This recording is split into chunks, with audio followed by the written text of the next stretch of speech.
Hello everyone, today we will study about buoyant force. We have already studied the topic concept of force. Let us take a liquid in a tank. मान लीजिए आपके पास क्या है, एक tank में liquid है, ठीक है। अब मैं आपको ये बोलूँ कि यहाँ पे लिक्विड की क्या है, लिक्विड के मॉलिक्यूल्स है, ठीक है। ये तो भाई लिक्विड के मॉलिक्यूल्स तो हैं लिक्विड के अंदर, तो हम ये बोलते हैं कि ये 6 मॉलिक्यूल हम मान के चलते हैं, ठीक है। तो फिर मैं आपको ये बोलूँ कि आप कोई भी ऑब्जेक्ट डाल रहे हो इसके अंदर, तो वो जो ऑब्जेक्ट है यहाँ से इन 6 मॉलिक्यूल की जगह में क्या हो रहा है, डूब रहा है। 6 मॉलिक्यूल की जगह ले रहा है, मतलब इतना ही मर्ज हो रहा है। यहाँ से ये हमारा ऑब्जेक्ट है, ठीक है, और इसने कितने मॉलिक्यूल्स की जगह ले ली, इन 6 मॉलिक्यूल्स की जगह ले ली। 1 2 3 1 2 3 6 मॉलिक्यूल्स की जगह ले ली। तो 6 के 6 मॉलिक्यूल कहाँ जाएंगे, हमारे नीचे, ठीक है। कुछ साइड में आ जाएंगे, कुछ नीचे आएंगे। ये 6 मॉलिक्यूल वाटर की क्या लगाएंगे, इस पर ऊपर की तरफ फोर्स एक्सर्ट करेंगे फोर्स, ठीक है। तो हम ये बोलेंगे कि यहाँ पे ये जो आपका ब्लॉक है जो पानी में डूबा है, इस पे फोर्स लगेगा, ऊपर की तरफ लगाएगा कौन, लिक्विड, ठीक है। तो हम इस फोर्स को क्या कहते हैं, इस फोर्स को बोलते हैं हम बायोएंट फोर्स। कौन सा फोर्स बोला जाता है, बायोएंट फोर्स बोला जाता है, ठीक है। तो बायोएंट फोर्स हमारा है क्या, बायोएंट फोर्स। लगा कौन रहा है, लिक्विड, वाटर, कुछ भी मान लो। इस टैंक के अंदर अगर हम वाटर मान रहे हैं तो हम क्या बोलेंगे, द फोर्स एक्सर्ट किया जा रहा है, किसके द्वारा, एक्सर्टेड बाय वाटर, ठीक है, ऑन ऑब्जेक्ट पे लगा रहे हैं या ब्लॉक पे, जो कि क्या है, थोड़ा सा क्या है, इसमें डूबा हुआ है, इमर्स्ड इन वाटर, जो वाटर में क्या है, इमर्स्ड है, डूबा हुआ है। तो फोर्स लगाया जाना, ये जो फोर्स लगाया जा रहा है वाटर के द्वारा, इसको हम क्या बोलते हैं, बायोएंट फोर्स बोला जाता है, ठीक है। फिर हम इसके बाद ये बोलते हैं कि बायोएंट फोर्स लगाने की अब कैपेसिटी भी होगी, भाई कैपेसिटी तो है ही। मैं आपको ये बोल रही हूँ कि ये जो ब्लॉक आप ले रहे हो, ठीक है, इसका खुद का वेट भी होगा। ये जो ब्लॉक लिया जा रहा है इसका वेट होगा, भाई ये ब्लॉक है, इसका खुद का वजन होगा, तो वो वेट आप किधर की तरफ लगेगा, वेट हम इसका ले रहे हैं किधर है, डाउनवर्ड, हमेशा डाउनवर्ड लगता है। और इसका जो बायोएंट फोर्स है वो किधर लगेगा, अपवर्ड। हम ये कह सकते हैं ये तो हमारा क्या है, बायोएंट फोर्स, अपवर्ड डायरेक्शन में। और इसका जो वजन है वो किधर है, डाउनवर्ड डायरेक्शन में। इसको हम किस सिंबल से लिख देते हैं, ये जो आपने वेट जो लिया है जो डाउनवर्ड डायरेक्शन में, और बायोएंट फोर्स हमारा अपवर्ड डायरेक्शन में है, तो हम ये बोलेंगे कि अगर वेट ग्रेटर हो किससे, बायोएंट फोर्स से, अगर वजन ज़्यादा है, ठीक है, तो ऑब्जेक्ट क्या करेगा, नीचे जाएगा, क्योंकि डाउनवर्ड वाला पार्ट ज़्यादा है, तो ऑब्जेक्ट क्या करेगा, सिंक करेगा, सिंक मतलब डूब जाएगा। अगर मैं आपको ये कहूँ कि हमारा बायोएंट फोर्स ज़्यादा है किससे, वेट से, तो ऑब्जेक्ट क्या करेगा, हमारा ऑब्जेक्ट आपका फ्लोट करेगा, ठीक है, फ्लोट करेगा। तो मैं आपको ये बोलूँ कि ऑब्जेक्ट का वेट जो है, शुरू में जो ऑब्जेक्ट का वेट था, वेट का फॉर्मूला क्या होता है, mass multiply acceleration due to gravity, ठीक है। तो हम ये बोलते हैं कि वेट मान लो इसका, ऑब्जेक्ट का वेट जो है, ऑब्जेक्ट का वेट किस में, एयर में, मान लो कितना है इसका वेट, इसका है 20 न्यूटन, ठीक है, 20 न्यूटन वेट है, न्यूटन। इसी ऑब्जेक्ट को अगर मैं पानी में डाल दूँ, ऑब्जेक्ट को इसी को ही अगर मैं पानी में डाल दूँ, तो बताओ क्या होगा, इसका जो वज़न है ऑब्जेक्ट का वो हमारा वाटर में, वेट इन वाटर, आपको कम लगेगा या ज़्यादा लगेगा? डेफिनेटली कम लगेगा। वज़न जो होता है ना ऑब्जेक्ट का पानी में कम हो जाता है, आपने एक्सपीरियंस किया भी होगा। तो वेट इन वाटर आपका 20 न्यूटन ना हो के मान लो कितना न्यूटन हो गया, 18 न्यूटन हो गया। जस्ट इमेजिन कि आप कितना वेट ले रहे हो इसका, 18 न्यूटन ले रहे हो। तो ये 18 न्यूटन हुआ कैसे? पहले तो कितना था इसका? पहले तो था इसका 20 न्यूटन और फिर इसका हो गया कितना, 18 न्यूटन। मतलब इसका वेट क्या हो गया? वेट जो है यहाँ पे मैं लिख देती हूँ, वेट ऑब्जेक्ट का क्या कर रहा है? डिक्रीज़ कर रहा है। किस में? इन लिक्विड या फिर वाटर। वाटर ले रहे हैं, वाटर में डिक्रीज़ हो रहा है। तो हम ऑब्जेक्ट का वेट जो है, जो हम वेट लेते हैं ना ऑब्जेक्ट का पानी में, वो हमें हल्की लगती है चीज़, तो वज़न उसका हो जाता है कम। तो यहाँ पे अब ये कम हुआ किसकी वजह से? मैंने आपको ये बोला कि यहाँ पे ना जो आप ऑब्जेक्ट ले रहे थे वाटर में, उसका एयर में तो वेट उसका कितना था? एयर में तो उसका वेट था 20 न्यूटन, 20 N। पानी में डाल रहे हैं तो इसका 18 न्यूटन लग रहा है, 18 न्यूटन, 18 न्यूटन हमें फील हो रहा है। मतलब हमें इसका एक्चुअल में वेट तो इसका किधर है? डाउनवर्ड 20 न्यूटन ही है। ये जो वेट है ये इसका 20 न्यूटन है, लेकिन इस पर जो हम ये बोल रहे हैं ना कि हमें इसका वेट जो है ऑब्जेक्ट का पानी में, इसका जो वज़न है वो हमें कम लग रहा है। और कम कितना लग रहा है? 18 न्यूटन लग रहा है। तो कोई तो ऐसी चीज़ होगी जिसकी वजह से 2 न्यूटन कम हुआ।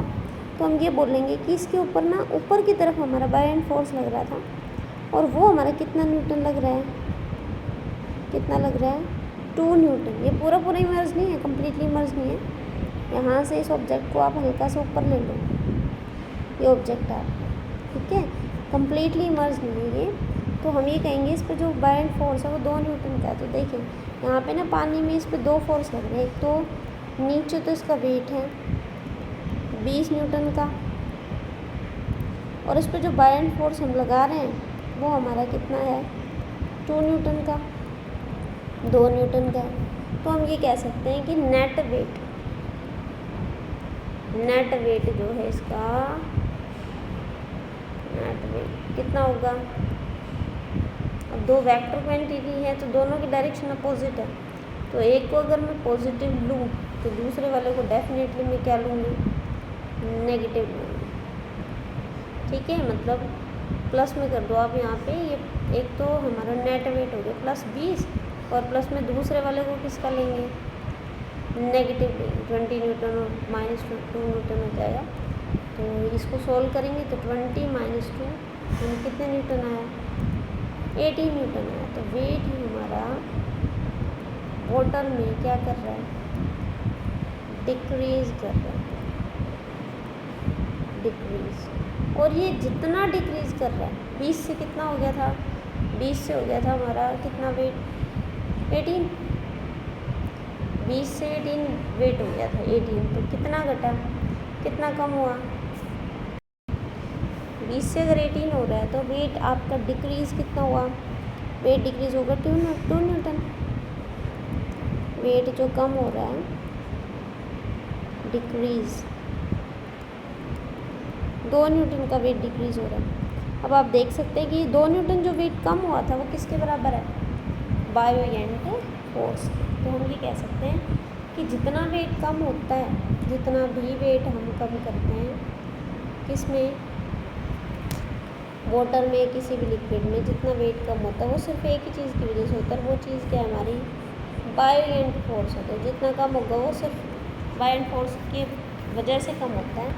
तो हम ये बोल लेंगे कि जो बायोएंट फोर्स है ना वो हमारा किसके इक्वल होगा?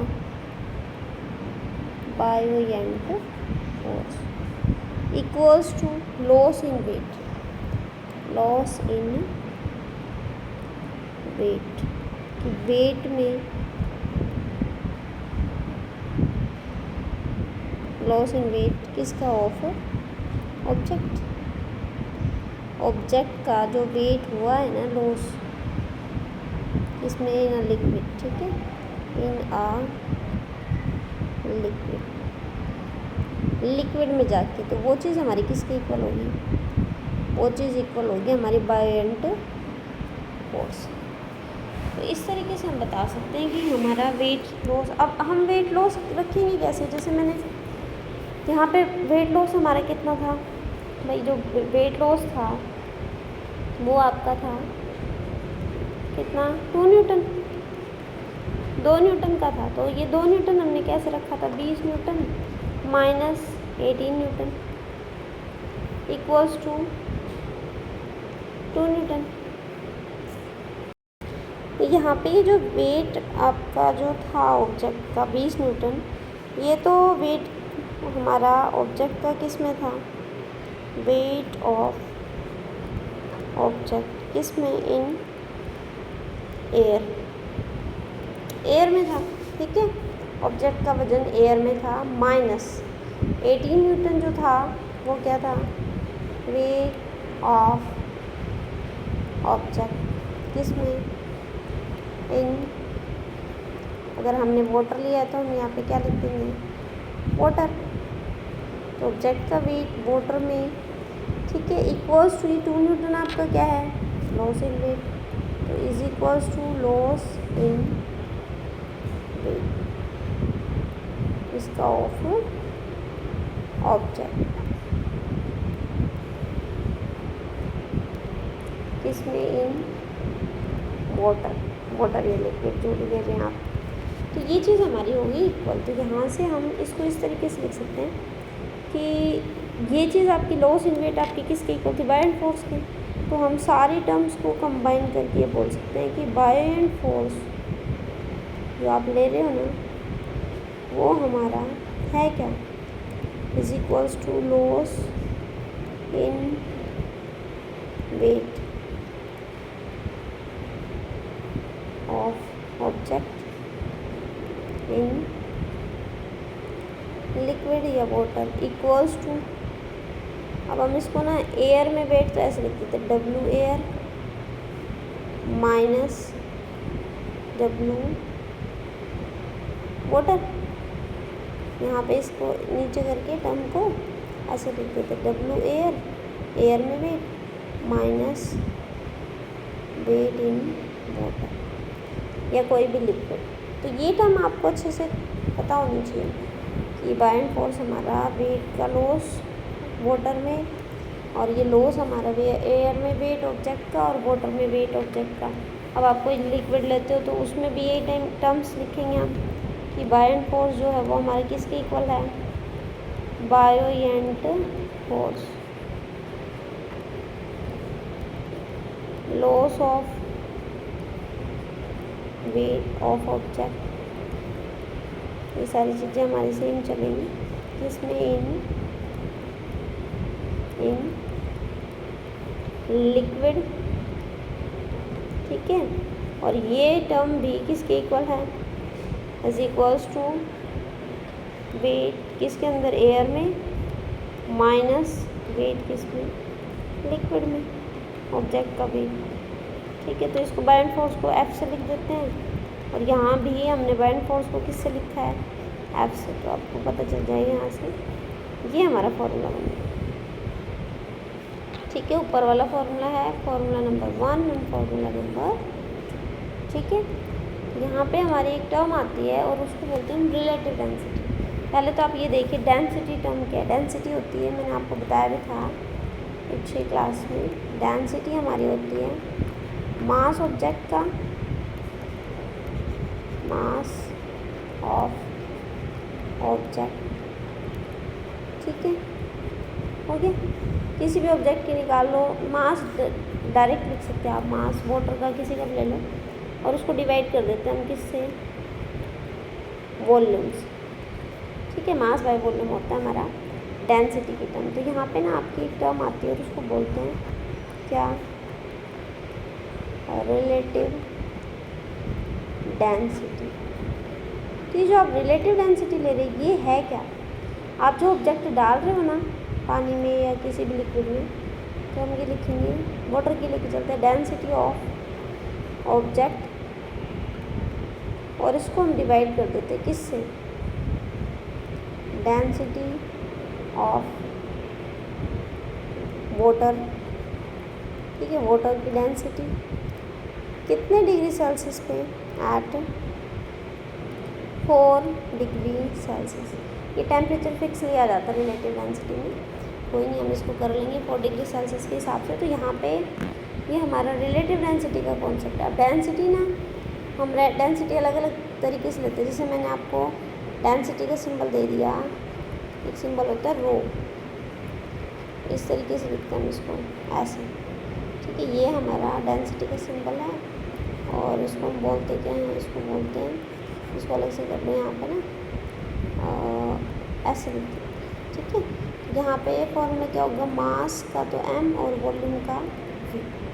ठीक है, तो यहाँ पे ये जो रो मैंने बनाई है इसको हम क्या बोलते हैं, RH रो।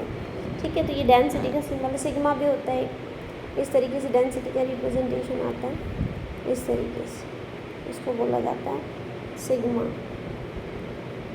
ऑब्जेक्ट की डेंसिटी दे दे सिग्मा, ये आगे देखेंगे, इसमें आगे क्वेश्चंस करेंगे ना तो उसमें देखेंगे। तो यहाँ पे हम क्या बोलते हैं, यहाँ पे हमारे रिलेटिव डेंसिटी की जो टर्म है, डेंसिटी ऑब्जेक्ट की divided by density of water at 4 degree Celsius. अब ये जो आपको बायएंड फोर्स आया ना, रिलेटिव डेंसिटी के ऊपर न्यूमेरिकल्स करेंगे हम।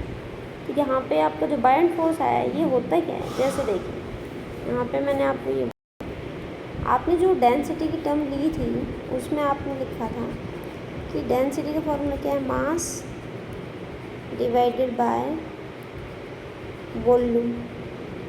तो मास का फॉर्मूला क्या हुआ आपके पास, मास का फॉर्मूला हो गया हमारे पास डेंसिटी मल्टीप्लाई वॉल्यूम। ठीक है, डेंसिटी मल्टीप्लाई वॉल्यूम। तो मैंने जो ऑब्जेक्ट लिया था पानी में, जो ऑब्जेक्ट मैं ले रही हूँ यहाँ पे मैंने आपको बोला कि ऑब्जेक्ट जितना इमर्स करता है ना, जितना ऑब्जेक्ट इमर्स करेगा, मान लो मैंने इसको इतना डुबो दिया, तो सिर्फ इस एरिया के यहाँ पे हम ये बोलेंगे कि यहाँ पे अगर हमारे कुछ मॉलिक्यूल्स थे, ये 3 मॉलिक्यूल, तो सिर्फ यही 3 मॉलिक्यूल नीचे जाएंगे आपके, क्योंकि नीचे तो जगह ली जा रही है, तो यही मॉलिक्यूल क्या लगाएंगे, फोर्स लगाएंगे, सेम यही मॉलिक्यूल नीचे से फोर्स लगाएंगे। तो हम ये बोल देते हैं कि ये जो मॉलिक्यूल है नीचे से फोर्स लगाते हैं, उस फोर्स को हम क्या बोलते हैं, बायोएंट फोर्स बोला जाता है, लगा रहे हैं फोर्स। ठीक है, तो हम ये कहते हैं कि ये जो बायोएंट फोर्स है ये होता है किसके इक्वल है, फोर्स है, तो मास इनटू ग्रेविटी। यहाँ पे ना आपका एक प्रिंसिपल आता है, और वो यहाँ पे आपका जो बायोएंट फोर्स है ये उतना ही होगा जितना इन तीनों मॉलिक्यूल का वेट है, क्योंकि फोर्स तो ये 3 मॉलिक्यूल ही लगा रहे हैं जो हटाए गए हैं इस एरिया में से, सिर्फ इस एरिया में से जो मॉलिक्यूल हटाए गए हैं, सिर्फ फोर्स वही मॉलिक्यूल्स लगा रहे हैं। तो हम ये बोलेंगे कि मॉलिक्यूल फोर्स लगा रहे हैं, तो ये अपने वजन के हिसाब से फोर्स लगाएंगे जितना इनका खुद का वजन है। तो हम ये बोलते हैं कि जो बायोएंट फोर्स है, यहाँ पे हम इसको लिख देते हैं बायोएंट फोर्स। ठीक है, जो बायोएंट फोर्स है ये होगा क्या, ये हमारा इक्वल होगा किसके, वेट, किसका वेट, हटाए गए पानी का। जो पानी इस ब्लॉक में हटाया है, कुछ पार्ट तो इसका बाहर है पानी से, यहाँ तक का वाटर है यहाँ तक, तो हम ये बोलेंगे कि ब्लॉक का वेट, पानी का हटाए गए पानी का वजन ही क्या लगाएगा, बायोएंट फोर्स, वेट ऑफ किसका, डिस्प्लेस्ड वाटर। फोर्स सिर्फ और सिर्फ कौन लगा रहा है, हटाया गया पानी लगा रहा है भाई, बाकी पानी को कोई मतलब नहीं है, जगह तो सिर्फ हटाई गई पानी की ली गई है। जिस ब्लॉक ने जगह हटाई है इन तीनों मॉलिक्यूल की, तो फोर्स यही लगाएंगे, तो ये अपने वजन के हिसाब से फोर्स लगाएंगे। ये क्वांटिटी हम यूज़ करते हैं। वेट का फॉर्मूला आपको पता है, बायोएंट फोर्स का फॉर्मूला हम निकालें तो भाई वाटर का भी क्या होगा, हम बोलेंगे मास, ठीक है, मास ऑफ वाटर कौन सा वाटर, डिस्प्लेस्ड वाटर, ठीक है। मल्टीप्लाई किसकी, ग्रेविटी की, ठीक है, ले लिया। यहाँ पे हम ये बोलते हैं कि जो बाइंड फोर्स है मास ऑफ डिस्प्लेस्ड वाटर। अब वाटर की हमें क्वेश्चन में ये दी जाएगी कि डेंसिटी दे रखी है आपको, रो से हम रिप्रेजेंट कर रहे हैं, रो के साइड में हमने नीचे क्या लगा दे, वाटर, तो वाटर की डेंसिटी हमें दे दे कुछ, ठीक है। ये किसकी डेंसिटी है, डेंसिटी है किसकी, ऑफ वाटर की डेंसिटी आपको दे दी, वाटर की डेंसिटी दे दी, ठीक है। और डेंसिटी दे दी और वाटर का आपको पता है लिक्विड चीज़ है तो इसका वॉल्यूम भी होगा VW, ये हम इसको लिख देते हैं V वाटर, हो गया। तो हम यहाँ पे ना अब मास को हम क्या लिखते हैं, मास, हमारे टर्म मास को तो चेंज करना पड़ेगा क्योंकि मास तो दे नहीं रखा पानी का, तो हम डेंसिटी और किसके टर्म में चेंज करेंगे, इसको वॉल्यूम के टर्म में, डेंसिटी मल्टीप्लाई वॉल्यूम। तो हम इसको ये लिखेंगे कि डेंसिटी किसकी, of water multiply volume of water. लेकिन सारे पानी की बात नहीं, अब पानी तो बहुत सारा है, सिर्फ और सिर्फ हटाए गए पानी की, डिस्प्लेस्ड वाटर, वॉल्यूम किसका, डिस्प्लेस वाटर। तो डेंसिटी मल्टीप्लाई वॉल्यूम मास हो गया, और मल्टीप्लाई में क्या लिख देंगे, मल्टीप्लाई में लिख देंगे हम ग्रेविटी, ठीक है। इसको हम किस सिंबल से लिखते हैं, G से। तो वाटर की डेंसिटी हमने कितनी ली, वाटर की डेंसिटी हमने रो वाटर ली, ठीक है, ये हो गया हमारा रो वाटर। और डिस्प्लेस वॉल्यूम ये यहाँ पे लिख देते हैं, वॉल्यूम किसका, ऑफ किसका, displaced water, displaced water, displace water का वॉल्यूम, ठीक है। तो हम यहाँ पे बोलते हैं कि इसको लिख देंगे VW से, मतलब V वाटर से, और इनटू में क्या है आपके पास, ग्रेविटी। तो ये आपको किसका फॉर्मूला बन गया, ये फॉर्मूला बन गया हमारा किसका, बायोएंट फोर्स, ठीक है। यहाँ पे हमें अब हम ये देखते हैं कि वाटर की डेंसिटी हमारी फिक्स होती है, दो सिस्टम होते हैं यहाँ पे। सिस्टम क्या है हमारे, जैसे बायोएंट फोर्स का फॉर्मूला मैंने आपको बताया, एक तो वाटर की डेंसिटी, वाटर की मल्टीप्लाई वॉल्यूम वाटर का, और सिर्फ डिस्प्लेस की बात चल रही है, बाकी पानी की नहीं, मल्टीप्लाई ग्रेविटी। यहाँ तक की टर्म तो हमारी होगी, ठीक है। लेकिन हमें ये नहीं पता कि कितना वॉल्यूम डिस्प्लेस हुआ। भाई जो आप टैंक ले रहे हैं, ग्रेविटी की वैल्यू आप रख सकते हैं, फिक्स होती है ग्रेविटी की वैल्यू 10 मीटर पर सेकेंड स्क्वायर या फिर 9.8, कोई भी वैल्यू ले सकते हैं आप। बात आती है रो वाटर की, तो वाटर की डेंसिटी दो होती है, एक CGS सिस्टम में और एक MKS में। तो CGS में तो कितनी होती है, 1 ग्राम पर सेंटीमीटर क्यूब, और MKS में कितनी होती है, 1000 kg पर मीटर। दो चीज़ें तो हैं हमारे पास, बची ये बीच वाले पॉइंट। तो बीच वाले पॉइंट के लिए हम कैसे देखेंगे कि भाई कितना वॉल्यूम डिस्प्लेस हुआ। तो मैं आपको ये बोलूँ कि आपके पास जो ब्लॉक है, ठीक है, ब्लॉक है, और वो जो ब्लॉक आपने लिया है, मान लो उसका वॉल्यूम मैंने कितना ले रखा है, 10 मीटर क्यूब वॉल्यूम का ब्लॉक है, ठीक है।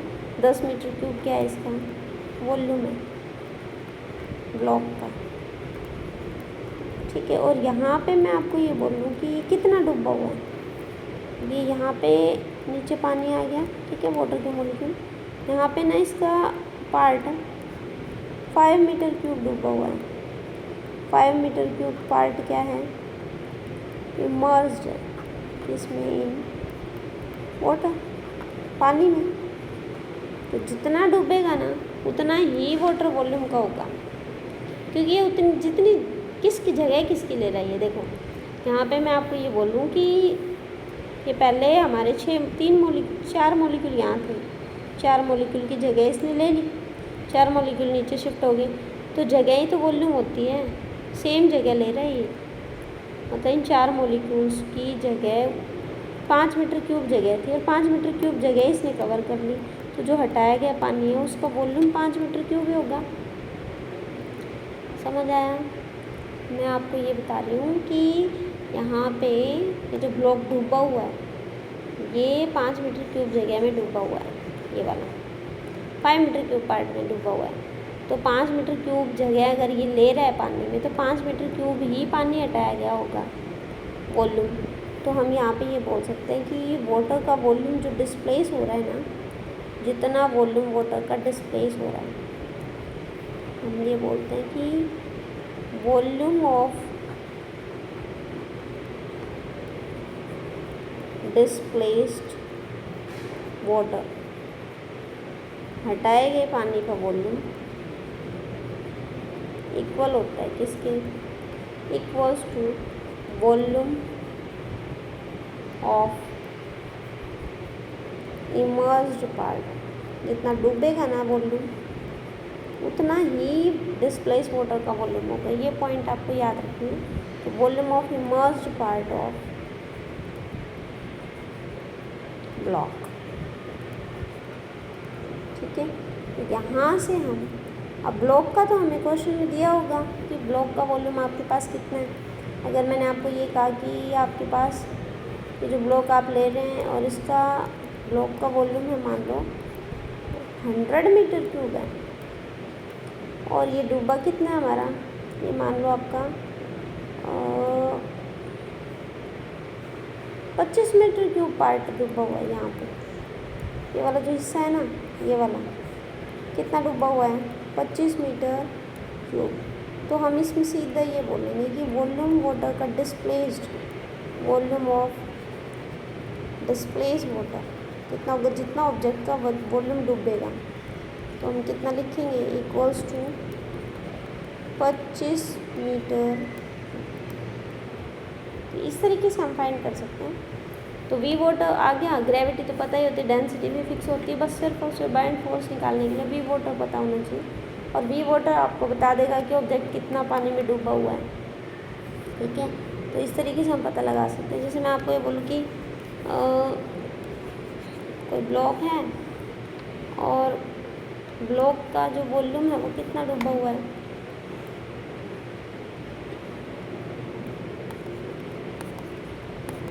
यहाँ पे जो आप ब्लॉक ले रहे हैं, जो ब्लॉक आप ले रहे हैं उसका वॉल्यूम है मान लो, फिर से 100 मीटर क्यूब वॉल्यूम ले लेते हैं, ठीक है। और मैंने बोला कि इसका 25% नहीं, इसका 30% वॉल्यूम ऑफ ऑब्जेक्ट या पार्ट ऑफ ऑब्जेक्ट क्या है, इमर्ज कर रहे हैं किसमें, इन वाटर, पानी में 30% डूबा हुआ है। तो 30% डूबा हुआ है तो हम ये कहेंगे ये ब्लॉक जो है पानी में ये 30% हिस्सा लेके यहाँ पे है, 30%। ये वाला जो पार्ट है ना वो 30% है, 30% ऑफ वी, ऑफ इसका वॉल्यूम वी ले लेते हैं, तो हम इसको लिख देते हैं वी का 30% है। तो हम निकाल लेंगे सीधा सा, वी वाटर हमारा कितना आ जाएगा, वी वाटर आ जाएगा आपका 30% ऑफ वी, 30% ऑफ वी। और वी कितना ब्लॉक का, वी ब्लॉक का हमारा 100, तो 30/100 और ऑफ की जगह मल्टीप्लाई कर देंगे, 100 से 100 कैंसिल हो गया, तो 30 मीटर क्यूब किसका वाटर, किसका वॉल्यूम आ गया, वॉल्यूम ऑफ डिस्प्लेस्ड वाटर, हटाए गए पानी का वॉल्यूम आ गया, ठीक है। अगर मैं आपको ये बोल दूँ कि मान लीजिए क्वेश्चन में सेम है क्वेश्चन, और वॉल्यूम ऑफ ब्लॉक, ब्लॉक का वॉल्यूम मैंने आपको दे दिया, मान लीजिए कितना 300 मीटर क्यूब दे दिया, ठीक है। और यहाँ से मैं आपको ये बोल दूँ कि ये जो ब्लॉक डूबा हुआ है यहाँ पे इतना है, ठीक है। तो मैं आपको ये कहूँ कि कंडीशन दे दे क्वेश्चन की, और कंडीशन ये है कि 36% 36% पार्ट या 36% ऑफ वॉल्यूम ऑफ ऑब्जेक्ट, क्योंकि मेन तो हमें वॉल्यूम वाटर का ही निकालना है, बाकी चीज़ें तो हमें दे रखी है। वॉल्यूम ऑफ ऑब्जेक्ट क्या है? आउटसाइड है, बाहर है। किससे? आउटसाइड वाटर, वाटर से 36% बाहर है। तो वी वाटर क्या निकालेंगे? तो हम ये बोलेंगे कि वॉल्यूम इनसाइड कितना हुआ ऑब्जेक्ट का, वॉल्यूम जो है इमर्ज डूबा हुआ कितना हुआ, 36% तो बाहर है। हर चीज़ अपने आप में 100% होती है, मतलब 36% अगर इसका बाहर है, ये पार्ट अंदर है, तो 100% में से 36% सब्ट्रैक्ट करेंगे तो कितना परसेंट आया? 64%। तो मैं ये कहूँ कि 64% ऑफ वी इनसाइड वाटर, मतलब वी इमर्ज हमारा कितना हुआ? 64% ऑफ वॉल्यूम ऑफ ऑब्जेक्ट या ब्लॉक के वॉल्यूम का 64% हमारा पानी के अंदर है। तो वी वाटर हमारा किसके इक्वल हो? 64%। वी वाटर कितना, वी ब्लॉक कितना है? 300। इसको सोल्व करेंगे 64/100 मल्टीप्लाई 300,